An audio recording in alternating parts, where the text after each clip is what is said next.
Colonel Joe Scrocca joins us now to talk about this.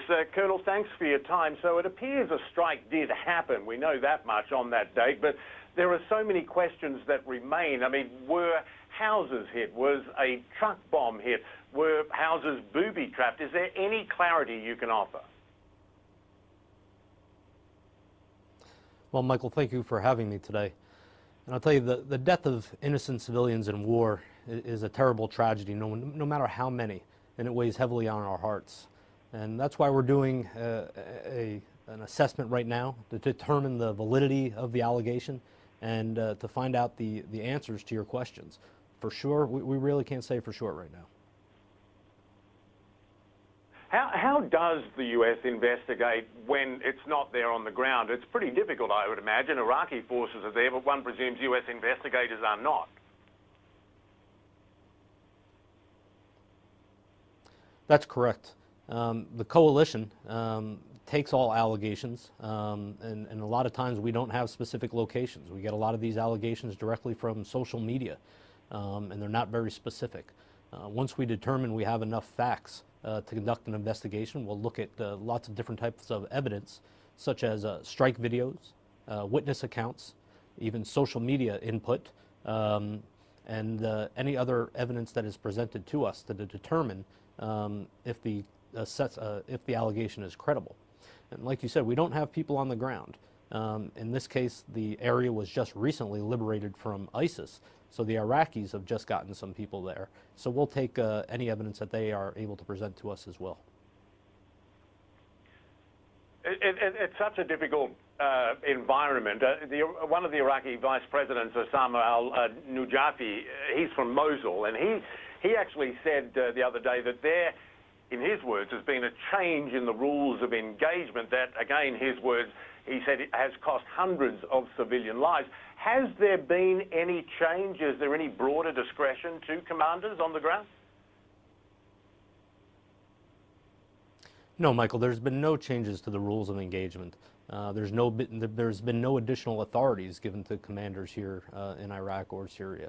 I'll tell you what's interesting is that we keep looking at, whenever we have one of these allegations of civilian casualties, we're going to take it seriously and we're going to look at it. But the real question is what is ISIS doing to contribute to this? ISIS is the one that is using humans as shields every single day. ISIS is fighting from people's homes. ISIS is using schools and mosques and hospitals as weapon storage facilities and fighting positions for their terrorist acts. They are the cause of the civilian casualties. And we have to remember who the bad guy is here. And that's true. They have been over months bussing people in from neighbouring towns and villages. I mean, we heard those reports on the ground ourselves. I'm curious, though, when it comes to the protocol for calling in an airstrike, particularly in a close, tight, urban combat environment, even if the target is a suicide vehicle, obviously a major threat to forces on the ground, is the word of Iraqi forces enough for the U.S. to strike, or does the U.S. need to have eyes on the target, its own evaluation before engaging? Michael, all coalition airstrikes are approved by both a Iraqi officer as well as a coalition officer. Both officers have to agree before the strike takes place.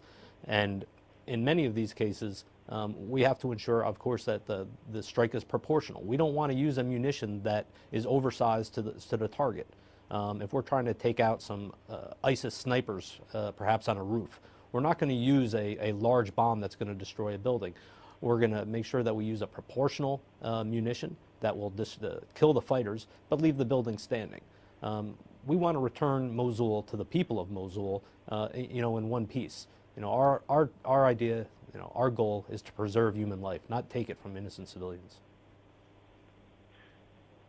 I've been to Mosul a couple of times, outskirts more recently, but I was there a few years ago with the U.S. forces. Talk about how tough that environment is, that battlefield. I'm trying to think of an occasion where you had this situation of the U.S. backing another military in an urban battlefield that is crowded with civilians and against an enemy who embrace not just their own deaths, but welcome the deaths of civilians as well. Yeah, I don't know the last time the world has seen a situation like this, Michael, or seen urban combat like this, probably not since World War II. The area that the Iraqi security forces are fighting in Mosul is extremely dense, tight, narrow streets that require, door to door, house to house, street to street fighting. It's very dangerous. It's very difficult fighting, but it's very inspiring to see our Iraqi partners, and one of their primary goals, that Prime Minister Abadi has stated, is the preservation of human life. He wants to ensure that all his forces, the Iraqi army as well as the federal police, do everything they can to protect Iraqis so they can return that city to the people who live there. One of the problems is that the Iraqi government has more than once encouraged civilians in Mosul to stay put, to not leave their homes, and then, you see the civilian casualties start to mount. I mean, that's problematic in and of itself, isn't it, if they have to stay? That we fully support the Iraqi government's decision in that matter. And in fact, you saw this on the west side of Mosul recently, where civilians trying to flee the fighting were actually targeted by ISIS, shot in the back by snipers when they were trying to get out of the city. So there's no sure bet for civilians anywhere. Yes, they're in harm's way right now, but we are trying to protect them. We will never target civilians, but we can't say that for our enemy, because we've seen that recently where the civilians trying to leave were killed by the Iraqis. You just have to take a look at how many mass graves are surrounding Mosul right now, with what, thousands of dead civilians in them. I think the civilians should probably take their chances in the city and know that we're going to do everything that we can, and the Iraqi security forces are going to do everything that they can to protect them, and they take their chances with the enemy. Colonel, before I let you go, I wanted to ask you about reports, other reports that I'm sure you're familiar with, that dozens of people were killed when an airstrike hit a school near Raqqa. Of course, Raqqa, the next target. Various reports blaming the US for that and saying the school actually had refugees in it that had fled fighting in Palmyra. I'm just wondering if any further information on that investigation, or that ongoing? Michael, I'm familiar with the report that you're referring to, and that case is currently under an assessment right now. As I said before, ISIS is known to use schools, mosques, and hospitals as fighting positions or weapon storage positions. So, it wouldn't surprise me if that was the case here, but we have not been able to determine yet the validity of that allegation. All right. I appreciate your time, Colonel. A very difficult sort of battlefield and terrain there for all concerned, not to mention the civilians most of all. Colonel Joe Scrocca, thanks so much.